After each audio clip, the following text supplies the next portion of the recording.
Hey everybody, Fishman here. Welcome to another video. This is Fishing Blog number 203. And I thought I'd start off with the angels today because, well, they've been very busy. They've laid, I think, a total of 4 clutches of eggs so far. That's the 2 at the top that have been doing that. And, well, the first couple, they ate almost right away. Like the next day they were gone. But the last batch they've kept for, I think it was like 3 days, and I'm pretty sure I thought I saw, the process of hatching and everything. But, again, that did not last. I think I might take the marble angel out of there, and then, of course, see if they can do one more. Other than that, the only other plan I have, of course, is to, just remove the eggs and hatch them artificially, which I don't like to do, but unfortunately sometimes you have to. These are the albino plecos that are breeding, and the baby is doing quite well, and I got a little distracted by this female here. She's got a whole pile of eggs underneath her. Now, actually, I think they've already hatched, because you're going to see in a few seconds she's going to really jostle her swimmerettes quite a bit. And I think she's getting to the point now where she's trying to dislodge them and get them out into the world. I mean, it's hard to tell, even at this magnification, but I think if not, it's really, really close. So anyway, they breed like flies, and of course I keep them in all my tanks so they can supply food for all my fish.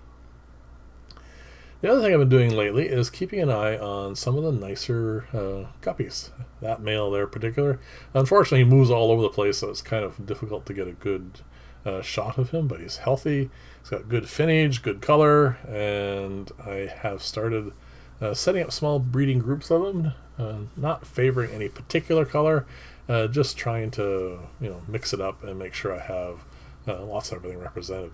This is another color form that I really kind of like a lot. It's they're a bit darker, but they have that nice band through the tail, and yeah, they're just, again, very, very energetic, which is the thing I really like the most. And I do need to do an awful lot of culling in this tank and figure out which females and males to put together. And yeah, just something I've been keeping in mind.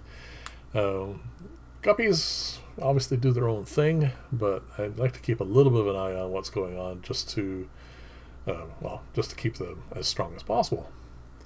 So this is my brine shrimp hatching, and as you can see, the one on the left is the one I'm using currently. I've decided to, because the zebra danios are getting a little bit bigger now, I do a feeding in the morning and a feeding at night, because, well, not night, late afternoon.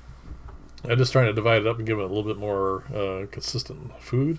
And of course, I feed still all these cultures. I got 7 of these here, and 2 more of the 2-gallon ones down here. And yeah, just, like I said, trying to keep ahead of what I need for, of course, to raise all the fry.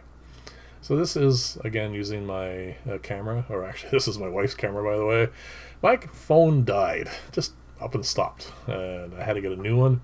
And apparently the new one, the technology for it, is not compatible with my old computer system. I built this computer quite some time ago now, and I just, haven't upgraded anything yet. So I'm using her phone for the moment, and it's fine. It's even older than my phone. But anyway, I think that's a baby snail, which is kind of interesting because this is just something that was free floating in the water. But anyway, it passed through the screen there, and it was kind of nice to see. Those are just 2 of the cultures. This is the newest one, and I wanted to make sure, like I said, that I am keeping ahead of it. I know a lot of people talk about food webs and that sort of stuff in their aquariums, but in reality, you need an awful lot of microorganisms to feed fish. And I'm always concerned that I'm going to over-harvest these and not end up with enough to keep the fish going. So it takes quite a bit, and so far so good. So this is, again, part of the feeding process I've been doing. These are guppies that have only been fed on decapsulated brine shrimp as additional food to flake, and I'm still waiting for them to grow completely. I'm not looking for color or anything, because that's kind of a hit and miss with them, because it depends on which pairs or whatever produce them. but I am looking for body structure, making sure that they're healthy, making sure they're active, and all that sort of stuff. So far, I find decapsulated brine shrimp a very easy method for feeding this sort of fish. And obviously, the big experiment, which is going to be these guys here, is going to prove whether or not it's viable for the truly small fry, which is like zebra danias here.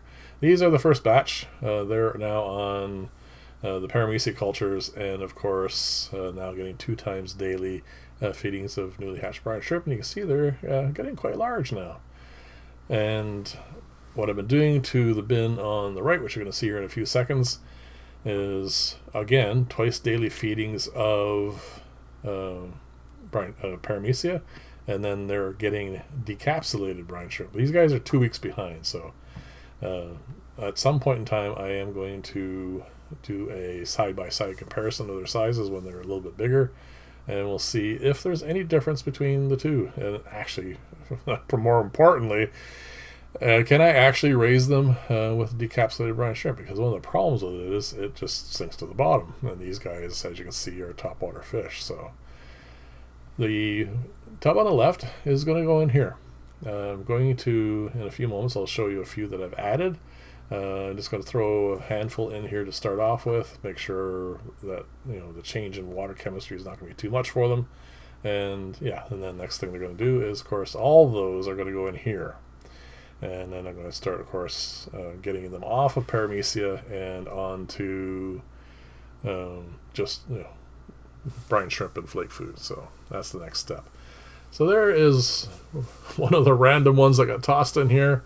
As you can see, he's got a nice belly on him. I'm going to keep an eye on him for the next few days. There's, I think, about half a dozen in here.